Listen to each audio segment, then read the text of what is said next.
La ilaha teu aya deui pangeran, teu aya deui mentiadakan. Kapan cek bahasa kieu? Tadi kadanya rangkaian tina ma'rifat teh kana la ilaha illallah, karena ketika orang tos ka dieu lebat kana ieu hatena, maka disinilah pemantapanna, pembeatana gitu. Jalma berjanjina dina hate teh la ilaha illallah. Yeuna la napi. Kullu ma'budin ilahun. Setiap anu diibadahan disebutna pangeran. Nah, mana Allah Subhanahu wa taala di dia ku bahasa la ilaha mentiadakan seluruh apa yang disebut dengan Tuhan gitu. Kullu ma'budin ilah kada. Kata ilah adalah nakirah, umum. Di dina wae anu disembah, termasuk orang mendamba-dambakan HP. HP bisa jadi Tuhan gitu. Kan orang rujukan segala HP bisa jadi musyrik gitu. Ilallah luar biasa di dia. Pengecualian pertama adalah pakai ilah, istisna. Nu kedua dima'rifatkeun ku alif lam. Alif lamna disebut alif lam li ta'rif gitu. Janten upami alif lam tos lebet kana kalimat, maka disebut khususiyah, dikhususkan gitu. Kan ilallah, Allah itu awalnya kalimatnya ilahun, cuma dima'rifatkeun ku alif lam tambah alif Allahun gitu. Jadi luar biasa keyakinan orang ka Allah Subhanahu wa taala diistisna ku lafaz ilah, dima'rifatkeun ku alif lam, maka disebut Allah. Nya lamun didieukeun disebut ilah kan berarti pangeran umum gitu bahasa. Nah, ketiga teh lebat karena disebut dengan sega tasdik gitu. Pemantapan orang pembenaran di hati. Namun satu acan karena lapat sega tasdik, ma'rifatullah itu adalah ayat i'dian wal qabul.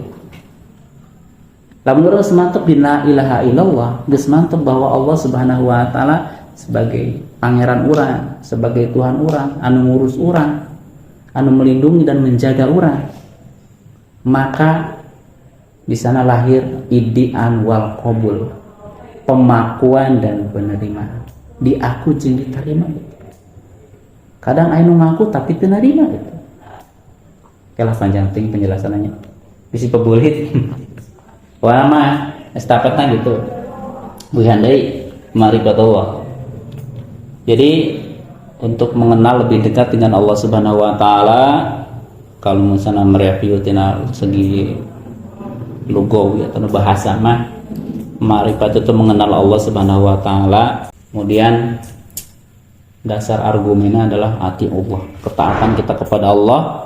Allah mempunyai sifat karena sifatnya ghaibiyah, tapi ternyata prioritas iman terhadap yang gaib itu dalam surat Al-Baqarah itu dari yang pertama.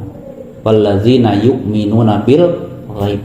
Jadi orang yang beriman terhadap yang gaib itu adalah prioritas yang pertama. Ternyata orang terus ngaraoskeun hal-hal keimanan terhadap yang gaib, yakin ayeuna mah orang semakin yakin kepada Allah Subhanahu wa taala karena orang bergelut dengan dunia gaib. Jadi beki dieu teh beki gara gaib. Sifat-sifat orang anu setiap hari pekerjaan termasuk lebih cepat maksudnya itu kan gaib unggul itu. Kita dibantu dengan satelit, dibantu dengan internet, dibantu dengan dunia-dunia yang luar biasa itu. Lamun orang sadaya yakin ke Allah, gaibiyah Allah, maka abong teuing gitu. Jadi kedekatan orang ke Allah Subhanahu wa taala itu karena kita mengenal Allah itu. Semakin mengenal Allah itu di sini semakin yakin, tapi keyakinan itu hoyong sampai ma'rifat ke Allah mah lakukan apa yang diperintahkan Allah. Muwafiqu lil waqi. Pengakuan teh akur jeung buktina.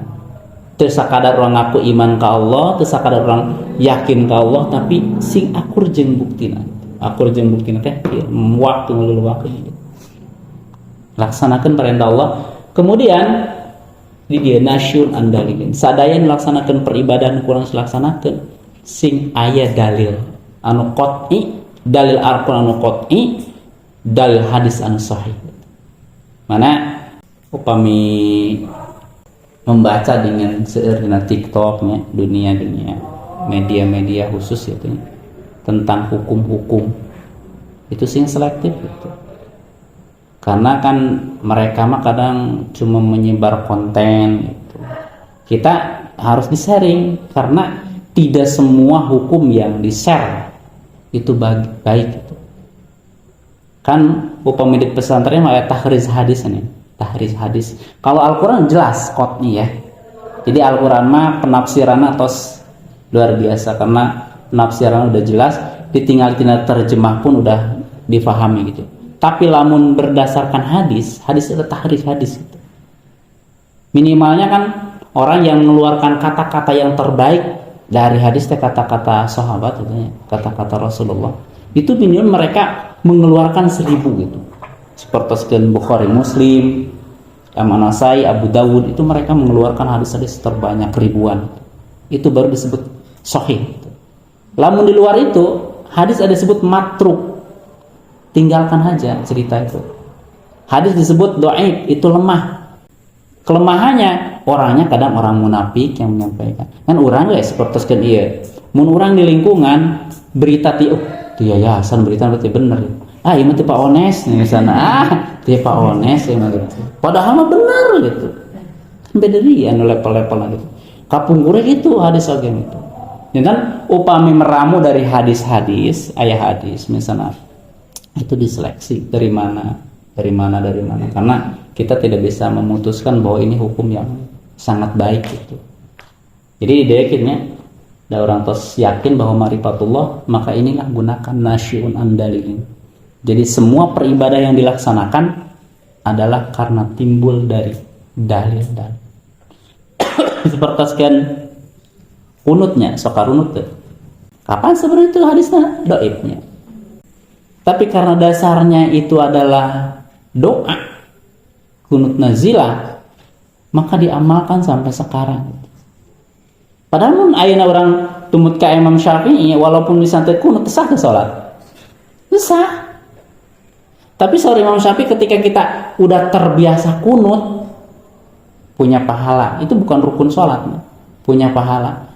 Tapi terbiasa ayeuna hilap deui mau mendapatkan pahala seperti orang yang kunut, maka ayah sunat sujud sahwi. Padahal itu sujud sahwi sah kan? Tapi orang yang pahala seperti itu terbiasa doa kunut, maka kita diperbolehkan untuk sujud sahwi.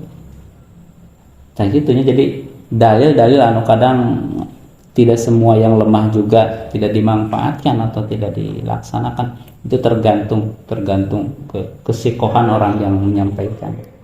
Jadi ayat tahqiq hadis ketika para sahabat, para tabiin termasuk dari ulama disebutnya ijma, kesepakatan para ulama seperti tertib ini. Itu kan ijma, ketertiban supaya bahasakan dina rukun salat tartib ini terakhir atau dina rukun wudu ada tertib itu kan ijma. Jadi runtutan atau nanti urutan anu kurang sadaya dilaksanakeun dina ibadah itu ada ketertiban gitu. Padahal mah tina Qur'ana kadang tina hadisna tidak dijelaskan kudu iya gitu. Tapi ketika para ulama bersepakat, nah itu muttafaqun alaih, itu kita harus laksanakan.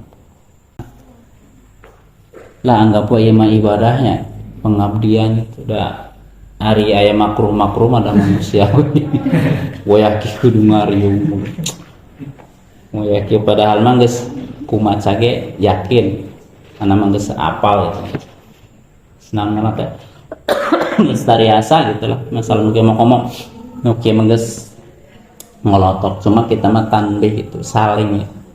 Jadi bersentuhan dari dalil-dalil, bersentuhan dari hukum-hukum sehingga motivasi hidup, motivasi ibadah itu ada karena kita saling mengingatkan.